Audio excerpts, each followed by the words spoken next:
क्रिकेटचं स्टेडियम आणि प्रेताच्या आधीच माणसं जाऊन बसू लागले आहे ना. श्रद्धांजलीच्या नावावर भाषणं देऊ राहिले आणि काही गर्दीचा फायदा घेऊन आपल्या पक्षाचा प्रचार करायला लागले. असाच एक भाजपचा नेता वरून बोलायला लागला त्यांच्याबद्दल.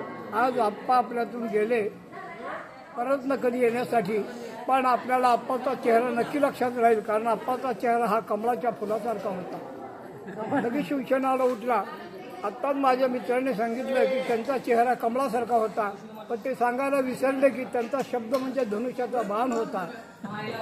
मग काँग्रेसवाला उठला, तो म्हणे आप्पा कसे गेले हे कुणी नाही सांगितलं, आप्पाला यमाने हात दाखवला म्हणून आप्पा गेले.